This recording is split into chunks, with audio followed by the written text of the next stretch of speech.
Hello students, মাধ্যমিক study point চ্যানেলে সকলকে স্বাগত জানাই। আজকে আমরা এবিটিএ 2022 সালের ক্লাস 10-এর টেস্ট পেপারের 894 পৃষ্ঠার 4 নাম্বার দাগের কোশ্চেন অর্থাৎ 2 মার্কসের কোশ্চেনগুলি পরপর সলভ করব। এর আগের ভিডিওতে আমরা 1-এর দাগের, 2-এর দাগের এবং 3-এর দাগের কোশ্চেনগুলি সলভ করেছি। প্লেলিস্টে ভিডিও দেওয়া আছে, সেখানে গিয়ে দেখে নিতে পারো। ভিডিও ভালো লাগলে অবশ্যই লাইক, কমেন্ট এবং শেয়ার করবেন বন্ধুদের সঙ্গে। প্রথম কোশ্চেন, বার্ষিক 6.14% সরল সুদে কিছু টাকা কত বছরে দ্বিগুণ হবে তা নির্ণয় করো। ঠিক আছে, এখানে সরল সুদের হার 6.12% দিয়ে দিয়েছে, দিয়ে কত বছরে দ্বিগুণ হবে সেটা বার করতে বলেছে। তাহলে 4-এর দাগের 1-এর কোশ্চেনটা প্রথমেই আমি ধরি আসল বা মূলধন সমান হচ্ছে পি টাকা। ঠিক আছে, অতএব সুদ আসল যেহেতু দ্বিগুণ হবে বলেছে সুদে আসলে, তাহলে সুদ আসল সমান হয়ে যাবে পি এর ডবল অর্থাৎ 2p টাকা।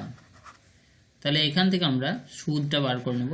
সুদ সমান হয়ে যাবে 2p বিয়োগ p, মানে হচ্ছে p টাকা। আর বার্ষিক সরল সুদের হার কত দিয়েছে? বার্ষিক সরল সুদের হার সমান দিয়ে দিয়েছে 6.14%। একে পার্সেন্ট ভাঙলে 6×4 = 25, মানে 25/4%। এবার বার করতে বলেছে কি, যে সময়টা বার করতে বলেছে, অর্থাৎ সময় টি সমান আমরা সূত্র জানি I × 100/PR। তাহলে I এর মান এখানে কত? P × 100, আর পি তো আসল তো পি ধরেছি, আর আর এর মানটা এখানে 25/4%, 25/4। এবার এখানে পি কেটে যাচ্ছে, 25 4 100, এই 4টা উপরে উল্টিয়ে চলে গেলে এটা হয়ে যাবে 4 4 16 বছর। তাহলে 16 বছর হচ্ছে এই কোশ্চেনের সঠিক উত্তর। এর পরের কোশ্চেন দেখব। এর পরের কোশ্চেন 2 নম্বর দাগের কোশ্চেন বলেছে, একটি যৌথ ব্যবসায় এ ও বি এর মূলধনের অনুপাত 1/3:2/5 এবং বি ও সি এর মূলধনের অনুপাত 3:5। তাহলে এ বি সি এর মূলধনের অনুপাত কত হবে বার করতে বলেছে। এ আর বি এর মূলধনের অনুপাত দিয়েছে 1/3:2/5। তাহলে এটা আমরা লিখে নিই। আমরা এ অনুপাত বি এরকমভাবে লিখছি 1/3:2/5। তাহলে এটা যদি করা হয় সিম্পল ফর্মে, সরল আকারে করা হয়, তাহলে 5 আর 3 এর লসাগু হচ্ছে 15। তাহলে দুজনে কি 15 দিয়ে গুণ করতে হবে। তাহলে 1/3 × 15 আর 2/5 × 15, 3 5 15, 5 3 15, তার মানে হয়ে যাচ্ছে 5:6। তাহলে আমাদের বেরিয়ে যাচ্ছে কি এ অনুপাত বি সমান 5:6। আর কোশ্চেনে দেওয়া আছে বি আর সি এর মূলধনের অনুপাত, মানে বি অনুপাত সি কত দেওয়া আছে? বি অনুপাত সি দেওয়া আছে 3:5। এরপর আমাদের বার করতে বলেছে এ বি আর সি এর মূলধনের অনুপাত। তাহলে এ অনুপাত বি অনুপাত সি সমান হয়ে যাবে, এটা দেওয়া নিয়ম, মানে এর সঙ্গে এর গুণ, এর সঙ্গে এর গুণ, এর সঙ্গে এর গুণ করলে হয়ে যাবে 5 3 15 অনুপাত 6 3 18 অনুপাত 6 5 30। এবার 3 দিয়ে যদি কেটে দেওয়া হয় তাহলে হয়ে যাবে 5:6:3 5:6:10 হচ্ছে এই কোশ্চেনের সঠিক উত্তর। এর পরের দাগের কোশ্চেন 3-এর দাগের কোশ্চেনটা দেখব। 3-এর দাগের কোশ্চেনটা দিয়েছে, সমাধান না করে কে এর যে সকল মানের জন্য এই দ্বিঘাত সমীকরণের বীজদ্বয় বাস্তব ও সমান হবে তা নির্ণয় করো। বীজদ্বয় বাস্তব ও সমান হবে তা নির্ণয় করো। বীজদ্বয় বাস্তব ও সমান হলে নিরূপকের মান 0 হয়। তাহলে এটা কালি চেঞ্জ করে নিলাম। এরপর এই 3-এর দাগের কোশ্চেনটা আমরা করে নিচ্ছি। সমীকরণটা প্রথমে লিখে নিচ্ছি 9x² + 3kx + 4 = 0। এর বীজদ্বয় বাস্তব ও সমান হলে নিরূপকের মান 0 হবে।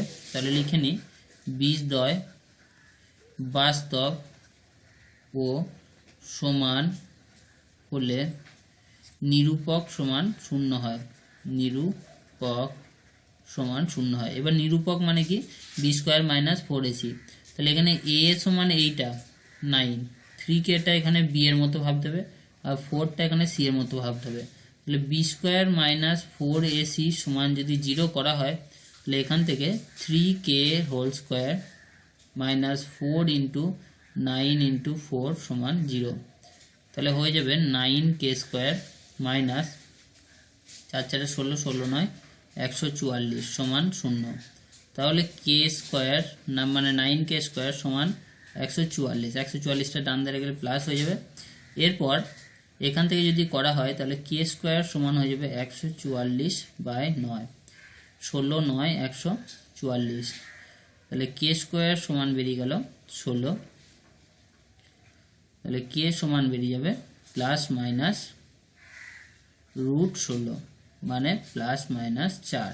কে এর মান বেরিয়ে যাবে প্লাস মাইনাস 4, এই কোশ্চেনের উত্তর। এরপরের কোশ্চেন দেখব। এরপরের কোশ্চেন দেখার আগে এটা মুছে নিচ্ছি।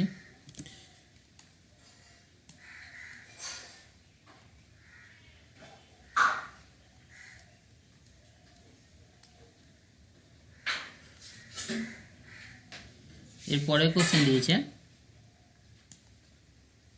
যে ত্রিভুজ এবিসি আর ত্রিভুজ ডিইএফ, এই দুটো ত্রিভুজের ক্ষেত্রে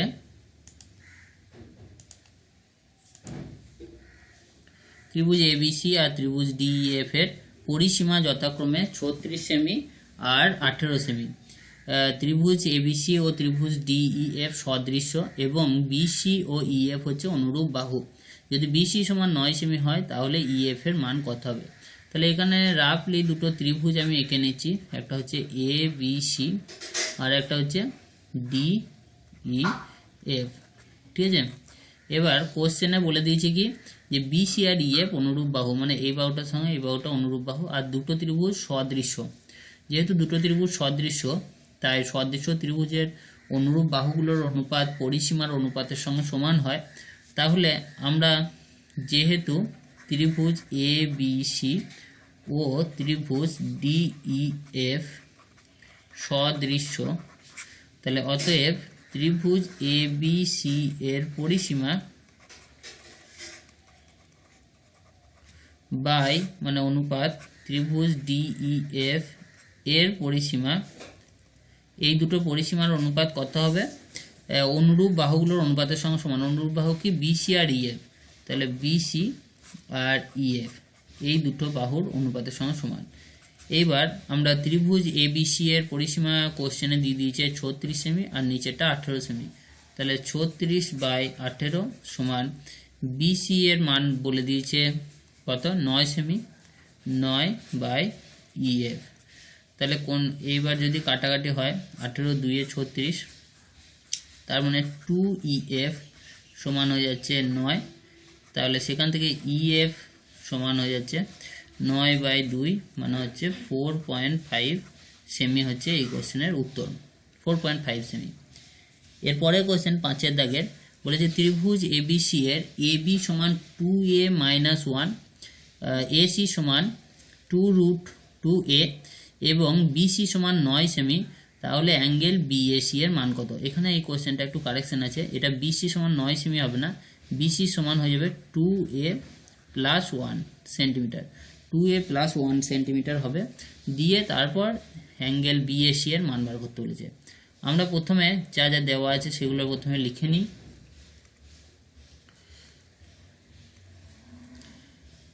5-এর দাগের কোশ্চেন, ত্রিভুজ এ বি সি এর এ বি সমান কত দিয়ে দিয়েছে? 2a-1 সেমি, আর এসি সমান দিয়ে দিয়েছে 2√2a সেমি, আর বিসি সমান দিয়ে দিয়েছে 2a+1 সেমি।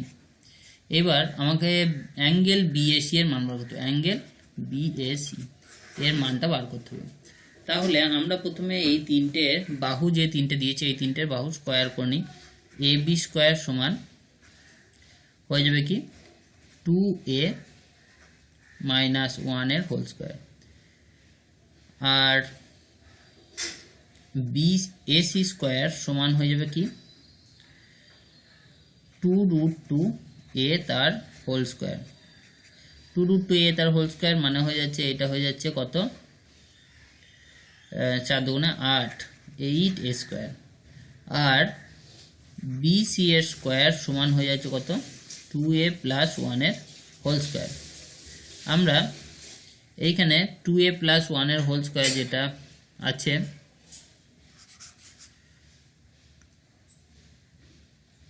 সেই 2a প্লাস 1 এর হোল স্কোয়ারটাকে যদি আমরা সূত্রে ভাঙি, তাহলে এটা a প্লাস b এর হোল স্কোয়ারের সূত্র কি, যে 2a মাইনাস 1 এর হোল স্কোয়ার প্লাস 4ab, মানে 4 ইন্টু 2a ইন্টু 1, ঠিক আছে। তাহলে এটা কত হয়ে যাবে, 4a স্কোয়ার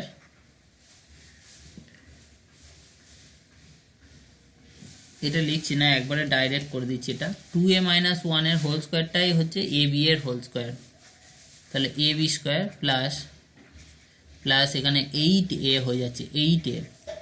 আচ্ছা, এখানে এটাও কারেকশন আছে, 2√2a গোটাটা, তার মানে এটা হয়ে যাবে শুধু 8a, ঠিক আছে। তাহলে ab square plus ac square, মানে আমরা আলটিমেটলি কি পাচ্ছি, bc এর হোল স্কোয়ার সমান হচ্ছে ab square plus ac square. মানে এখান থেকে বোঝা যাচ্ছে যে বিসিটা হচ্ছে অতিভুজ, অতিভুজ স্কোয়ার সমান লম্ব স্কোয়ার প্লাস ভূমি স্কোয়ার। বিসিটা অতিভুজ, তাহলে ত্রিভুজটা এরকম দেখতে হবে, এটা বিসি আর এটা হচ্ছে এ। তাহলে বিসিটা যেহেতু অতিভুজ, তাই অ্যাঙ্গেল বিএসি এই কোণটা 90 ডিগ্রি হবে, মানে অ্যাঙ্গেল বিএসি এর মান হয়ে যাবে 90 ডিগ্রি। যাই হোক, এই কোশ্চেনটা একটু কারেকশন ছিল, এটাও 2√2a হবে, ঠিক আছে। কারেকশন ছিল বলে একটু গোলমাল হচ্ছে অঙ্কটা। এর পরের কোশ্চেনটা দেখব। এর পরের কোশ্চেনটা দিয়েছে 8 সেমি ব্যাসার্ধ বিশিষ্ট একটি লোহার গোলক গলিয়ে 1 সেমি ব্যাসার্ধ বিশিষ্ট, এবার এই যে 8 সেমি ব্যাসার্ধ বিশিষ্ট একটি নিরেট লোহার গোলক গলিয়ে 1 সেমি ব্যাসের কয়টি গোলক পাওয়া যাবে সেটা বার করতে বলছে। তাহলে এটা করে নেবো আমরা। প্রথমে যেহেতু 8 সেমি ব্যাসার্ধ বিশিষ্ট লোহার গোলক বলেছে, তাহলে এই গোলকের প্রথমে আমরা আয়তন বার করে নেব, তারপরে আমরা 1 সেমি ব্যাসের যে গোলকটা আছে তার আয়তন বার করে নেবো, দিয়ে দুটোকে ভাগ করে দেবো, তাহলে বেরিয়ে যাবে কত, মানে কটা গোলক পাওয়া যাবে।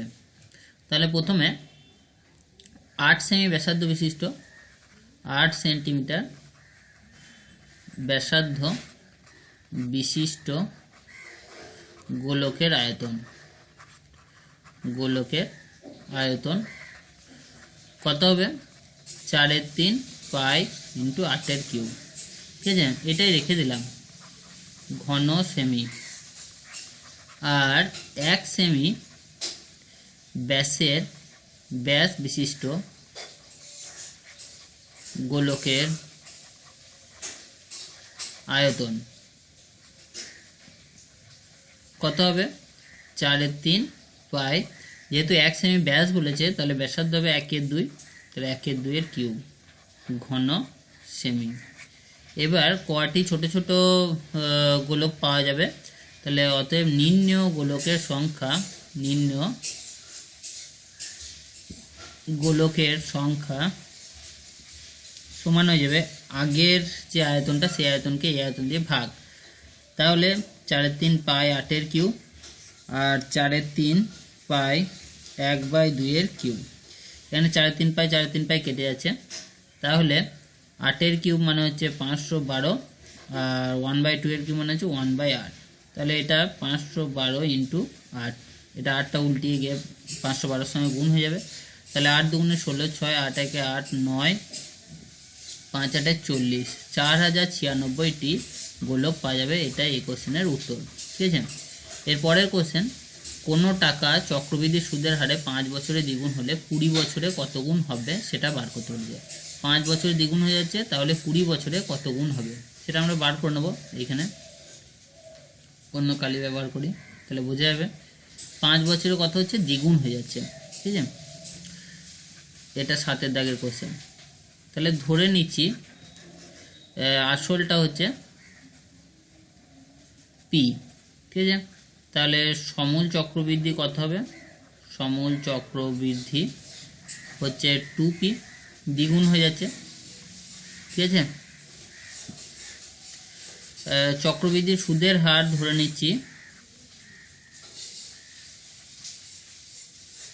সমান হচ্ছে r%, আর সময়টা এখানে দিয়ে দিয়েছে 5 বছর, ঠিক আছে। তাহলে কোশ্চেন অনুযায়ী p into 1 plus r/100 to the power 5 সমান হয়ে যাবে 2p টাকা। এখান থেকে p যদি কেটে যায় তাহলে 1 প্লাস r/100 সমান হয়ে যাবে 2 এর মাথায় এই 5টা ওইদিকে চলে গেলে 1/5, মানে 1/5, 2 টু দি পাওয়ার 1/5 হয়ে গেল। এবার দ্বিতীয় ক্ষেত্রে কি বলেছে 20 বছরে কত গুণ হবে। তাহলে এইবার আমাদের সময়টা 20 বছর, এখন সময়টা কত? 20 বছর, ঠিক আছে। 20 বছর বলে দিয়েছে সময়টা। তাহলে p into 1 plus r/100 to the power 20 সমান কত হয় বার করতে হবে, ঠিক আছে। তাহলে p তো p থাকবে, 1 প্লাস r/20, 1 প্লাস r/100 এর মান হচ্ছে 2 টু দি পাওয়ার 1/5, তাহলে 2 to the power 1/5 two the power 20, তাহলে এটা হয়ে যাবে p 2 to the power 1/5 into 20, তাহলে 5 4 20, তার মানে p into 2 to the power 4, 2 to the power 4 মানে হচ্ছে 16, তাহলে 16p, তার মানে 20 বছরে কত গুণ হয়ে যাবে টাকাটা? p ছিল, হয়ে গেছে 16p, তার মানে হয়ে যাচ্ছে 16 গুণ, ঠিক আছে। 16 গুণ হয়ে যাচ্ছে টাকাটা। এরপরের কোশ্চেন 8 দাগের কোশ্চেন, ও কেন্দ্রীয় বৃত্তের ব্যাস 10 সেমি, পি এরূপ একটি বিন্দু যে ওপি সমান হয়ে যাচ্ছে 8 সেমি, পি বিন্দুগামী একটি সরলরেখা বৃত্তটিকে এ ও বি বিন্দুতে স্পর্শ করেছে, তাহলে পি এ ডট পিবি এর মান কত? দেখো এখানে ও কেন্দ্রীয় বৃত্তের ব্যাস হচ্ছে 10 সেমি, আর পি এমন একটা বিন্দু যে ওপি সমান 8 সেমি হবে, ঠিক আছে। এইখানে ছবিটা আমরা এঁকে নিচ্ছি। প্রথমে একটা বৃত্ত আঁকছি, সেই বৃত্তের একটা বাইরে বিন্দু নিয়ে নিচ্ছি,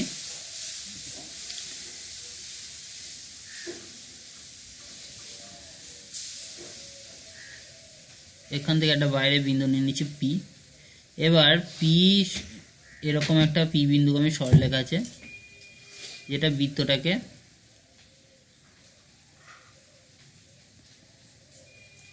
এটা দরকার নাই, ঠিক আছে, এটাকে আমরা বাড়িয়ে নিচ্ছি,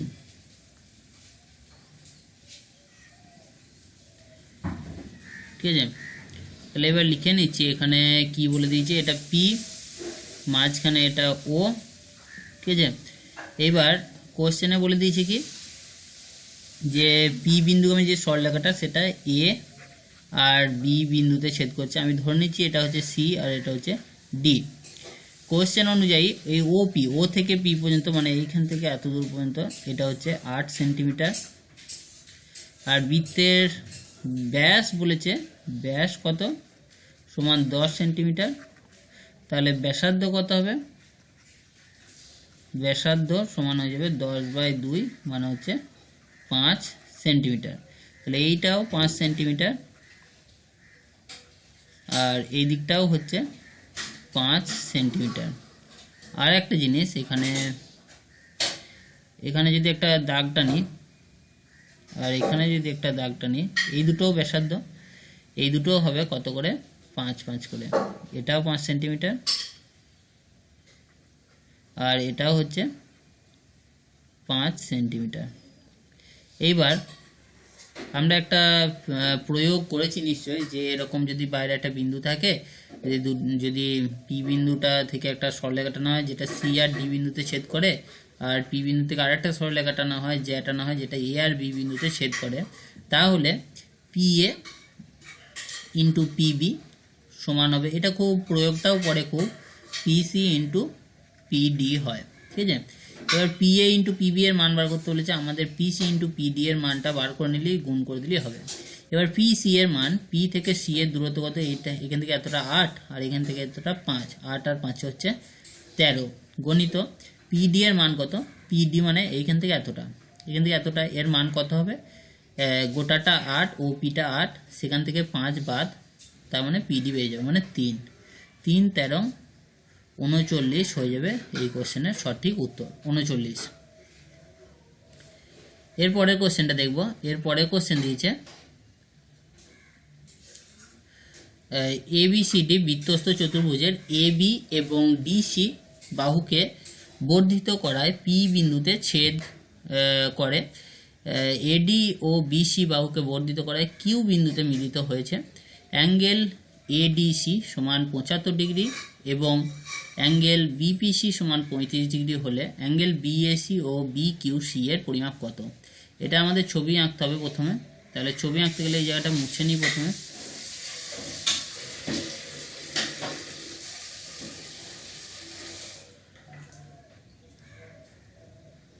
তাহলে বলেছে একটা বৃত্তের ভেতরে একটা চতুর্ভুজ আছে যেটার নাম হচ্ছে এবিসিডি, ঠিক আছে, বৃত্তের ভেতরে যে চতুর্ভুজটা আছে সেটার নাম দিয়েছে এবিসিডি। এবার দুটো জ্যাকে বর্ধিত করেছে, যেটা পি বিন্দুতে মিলিত হয়েছে, আর এডি আর বিসি জ্যাকে বর্ধিত করেছে যেটা কিউ বিন্দুতে মিলিত হয়েছে, দিয়ে আঁকতে বলেছে। দেখো প্রথমে আমরা একটা বৃত্ত এঁকে নিচ্ছি। এই বৃত্তের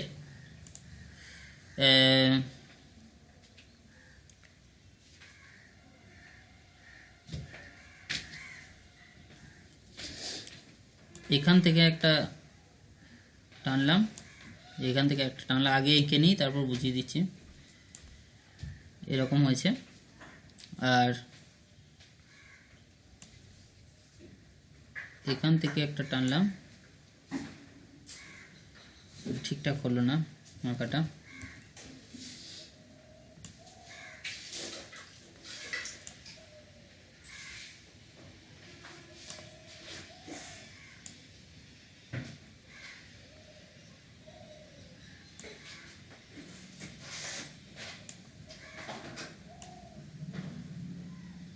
এতক্ষণ হয়েছে আঁকাটা, ঠিক আছে। এইবার আমরা নামটা দিয়ে দিই। বলেছে এখানে কোশ্চেনটা আরেকবার পড়া যাক।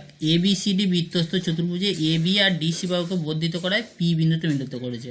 তাহলে এটা যদি আমরা A B C R D নাম দিই, তাহলে এই যে এবিসিডি চতুর্ভুজ একটা বৃত্তের ভেতরে, যেটার এবি আর ডিসি বাহুকে বর্ধিত করায় পি বিন্দুতে মিলিত হয়েছে, আর এডি আর বিসি বাহুকে বর্ধিত করায় কিউ বিন্দুতে মিলিত হয়েছে। এবার কোশ্চেনে দিয়ে দিয়েছে অ্যাঙ্গেল এডিসি সমান 75 ডিগ্রি। এডিসি মানে হচ্ছে এই কোণটা, এই কোণটা দিয়ে দিয়েছে 75 ডিগ্রি। আর অ্যাঙ্গেল বিপিসি সমান 35 ডিগ্রি। বিপিসি মানে বিপিসি, এই কোণটা হচ্ছে 35 ডিগ্রি। এবার কোশ্চেনে বার করতে বলেছি কি অ্যাঙ্গেল বিএডি, মানে এই কোণটা বার করতে দিয়েছে বিএডি, আর অ্যাঙ্গেল ডিকিউসি, অ্যাঙ্গেল ডিকিউসি মানে এই কোণটা বার করতে দিয়েছে। এইবার আমরা প্রথমে দেখে নিচ্ছি। প্রথমে এই যে ত্রিভুজটা, বড় ত্রিভুজটা, এই বড় ত্রিভুজে যে যে কোণগুলোর মান দেওয়া আছে সেগুলো লিখে নিচ্ছি। অ্যাঙ্গেল এডিসি সমান 75 ডিগ্রি, অ্যাঙ্গেল সিপিবি সমান হচ্ছে 35 ডিগ্রি, ঠিক আছে, বা বিপিসি একই ব্যাপার। তাহলে এই যে বড় ত্রিভুজটা দেখতে পাচ্ছ, এই বড় ত্রিভুজের দুটো কোণের মান জানা আছে 75 আর 35, তাহলে 3 নম্বর কোণটার মান খুব সহজেই বার করা যাবে। তাহলে অতএব অ্যাঙ্গেল বিএবি, এই কোণটার মান কত হবে, বা বিএডি আমাদের একদম বার করতে দিয়েছে বিএডি, তাই বিএডি লিখব। বিএডি মানে এই যে কোণটা, এই কোণটা কত হবে, 180 ডিগ্রি থেকে এই 75 ডিগ্রি আর 35 ডিগ্রি এই দুটো বাদ দিয়ে দিলেই হবে। 180 ডিগ্রি বিয়োগ 75 35 110, তাহলে 70 ডিগ্রি এই কোশ্চেনের উত্তর, মানে 70 ডিগ্রি হয়ে গেল। এবার দেখো এইটা যদি 75 ডিগ্রি হয়, অ্যাঙ্গেল এডিসি এটা যদি 75 ডিগ্রি হয়, তাহলে অ্যাঙ্গেল মানে এই কোণটা কত ডিগ্রি হবে, যেহেতু এটা বৃত্তস্থ চতুর্ভুজের বিপরীত কোণ, তাহলে এটা 75 ডিগ্রি হলে এইটা হয়ে যাবে 180 ডিগ্রি মাইনাস 75 ডিগ্রি। ঠিক আছে, তার মানে হয়ে যাচ্ছে 105 ডিগ্রি। এটা 105 ডিগ্রি হয়ে যাচ্ছে। এটা আমি লিখছি না, তাহলে ছবিটা দেখাতে পারবো না বলে এইখানে লিখে দিচ্ছি। এই কোণটা হয়ে যাবে 105 ডিগ্রি। এইবার এই বড় ত্রিভুজের ABQ, এই ত্রিভুজের ক্ষেত্রে দুটো কোণের মান জেনে গেছি, একটা হচ্ছে 70, একটা হচ্ছে 105। তাহলে এই কোণটার মান কত হবে? এই 180 থেকে 70 ডিগ্রি আর 105 ডিগ্রি বাদ দিয়ে দিতে হবে। তার মানে 180 ডিগ্রি থেকে 70 আর 105 হয়ে গেল 175 ডিগ্রি। তার মানে হয়ে যাবে 5 ডিগ্রি এই কোশ্চেনের উত্তর, মানে এই কোণটা হয়ে যাবে 5 ডিগ্রি। ঠিক আছে, এটাই উত্তর এই কোশ্চেনের। এর পরের দাগের কোশ্চেনটা দেখব। এর পরের দাগের কোশ্চেনটা দিয়েছে এক্সের, বলেছে একটি ঘনকের বাহুর দৈর্ঘ্য এবং একটি গোলকের ব্যাসার্ধের দৈর্ঘ্য সমান হলে কোনটির ঘনফল বেশি। ঠিক আছে, তার মানে গোলকের বাহুর দৈর্ঘ্য যেটা আর ঘনকের বাহুর দৈর্ঘ্য যেটা, গোলকের ব্যাসার্ধ সেইটাই। তাহলে 10-এর দাগের অঙ্কটা আমি ধরে নিচ্ছি, ধরি গোলকের ব্যাসার্ধ সমান হচ্ছে r একক। তাহলে অতএব ঘনকের বাহুর দৈর্ঘ্য তাই হবে r একক। ঠিক আছে, এইবার কোনটির ঘনফল বেশি? তাহলে অতএব গোলকের ঘনফল আগে বার করে নিচ্ছি। গোলকের ঘনফল হচ্ছে 4/3 পাই r3। ঠিক আছে, এবার এখানে পায়ের মানটা আমরা বসিয়ে নিই। তাহলে 4/3 ইন্টু 22/7 ইন্টু r3, তাহলে হয়ে যাচ্ছে 88/21 r3। ঠিক আছে, আর ঘনকের ঘনফল হচ্ছে শুধুমাত্র r3, বাহুর কিউব, তার মানে r3 ঘন একক, আর এটাও ঘন একক। এবার কোনটা বেশি, 88/21 r3 বেশি না r3 বেশি? কোনটা বেশি? তো এই গোলকেরটা বেশি হচ্ছে, এটা বেশি হবে আর এটা কম হবে। তাহলে আমাদের লিখে দেবো কি, অতএব গোলকের ঘনফল বেশি। ঠিক আছে, এর পরের কোশ্চেনটা দেখে নেব। বলেছে একটি শঙ্কুর আয়তন v ঘন একক এবং ভূমিতলের ক্ষেত্রফল a বর্গ একক এবং উচ্চতা h একক হলে ah/v এর মান কত? এটা বার করে নেব। তার আগে এটা একটু মুছে নিই। ঠিক আছে, শঙ্কুর সূত্রগুলো জানতে হবে এই অঙ্কটা করার জন্য। প্রথমে শঙ্কুর আয়তন, ক্ষেত্রফল, এই সূত্রগুলো সবই জানতে হবে। তাহলে শঙ্কুর আয়তন এখানে v ঘন একক দিয়েছে। তাহলে শঙ্কুর আয়তন যদি v ঘন একক হয়, ব্যাসার্ধ যদি r একক ধরি আমরা, তাহলে আমরা খুব সহজেই আয়তন বার করে নিতে পারবো। করে নিচ্ছি, আমরা ধরে নিচ্ছি শঙ্কুর ব্যাসার্ধ সমান হচ্ছে r একক। ঠিক আছে, তাহলে অতএব আয়তন v সমান কত হয়ে যাবে? 1/3 পাই r², আর এখানে এইচটা উচ্চতাটা বড় হাতের এইচ দিয়েছে, তাই পাই r² এইচ। আর ক্ষেত্রফল, ভূমিতলের ক্ষেত্রফল শঙ্কুর ভূমি মানে একটা বৃত্ত, তার ক্ষেত্রফল দিয়ে দিয়েছে a। তাহলে ভূমিতলের ক্ষেত্রফল হয়ে যাবে পাই r²। দিয়ে আমাদেরকে বার করতে বলেছে ah/v। ah/v এর মান কত হবে? a মানে ওখানে হচ্ছে পাই r², আর এটা এইচটা ছিল বাই 1/3 পাই r² এইচ। এখানে পাই r² এইচ কেটে যাবে, তাহলে এটা যাবে 3। এই 1/3টা উল্টে গেলে 3 এই কোশ্চেনের সঠিক উত্তর। এর পরের দাগের কোশ্চেন এবং এই ভিডিওর শেষ প্রশ্ন, বলেছে √8 প্লাস √9 এবং √11 প্লাস √2 এর মধ্যে কোনটি বড়? এটা কোনটি বড় দেখতে গেলে প্রথমে এরও হোল স্কোয়ার করতে হবে, মানে √8 প্লাস √9 এর হোল স্কোয়ার করতে হবে। তাহলে এটা হয়ে যাবে √8 এর স্কোয়ার প্লাস 2√8 √9 প্লাস √9 এর স্কোয়ার। তাহলে এটা হয়ে যাবে √8 এর স্কোয়ার মানে 8 প্লাস, আমরা যদি এই √8টাকে ভাঙি রুট 8 মানে কত? রুট 8 মানে হচ্ছে 2 ইন্টু 2 ইন্টু 2। এবার দুটো 2 থেকে একটা 2 বেরিয়ে গেলে 2 রুট 2 হয়ে যাচ্ছে। তাহলে রুট 8কে ভাঙলে 2 রুট 2 হচ্ছে। এইটা আমরা ভেঙে এর সঙ্গে গুণ করছি রুট 2, তাহলে ওইটা আসবে 4, আর রুট 2 আর রুট 9 গুণ করলে রুট 18 প্লাস এখানে এটা হয়ে যাচ্ছে রুট 9 স্কোয়ার মানে 9, তার মানে 8 আর 9 17 প্লাস 4 রুট 18 এটা হচ্ছে। আর দ্বিতীয়টা কি দেওয়া আছে? রুট 11 প্লাস 2, তাহলে রুট 11 প্লাস 2 এর হোল স্কোয়ার সমান হয়ে যাবে রুট 11 এর square plus 2 into root 11 into 2 plus 2 এর স্কোয়ার। তার মানে রুট 11 এর স্কোয়ার মানে 11 প্লাস 4 রুট 11 প্লাস 2 এর স্কোয়ার মানে 4। তার মানে হয়ে যাচ্ছে 15 প্লাস 4 রুট 11। তাহলে এখানে দেখার বিষয় হচ্ছে দুটোর মধ্যে কোনটা বড়। দেখো এখানে প্রথমটা 17 আছে, এখানে আছে 15, তার মানে বোঝাই যাচ্ছে যে প্রথমটা বড়। বা এখানেও 4 রুট 18 আছে আর এখানে রুট 11 আছে, তাহলে এই দুটো দেখেই বোঝা যাচ্ছে যে প্রথমটাই বড়। তাহলে কোনটা বড় হবে? এই রুট 8 প্লাস রুট 9 এইটাই হবে বড়। ঠিক আছে, এই ভিডিওতে এই পর্যন্তই। এর পরবর্তীতে এর পরেও কোনো ভিডিও নিয়ে আমরা আসবো। থ্যাংক ইউ ভিডিওটি দেখার জন্য। বন্ধুদের সঙ্গে সবাইকে শেয়ার করে দাও।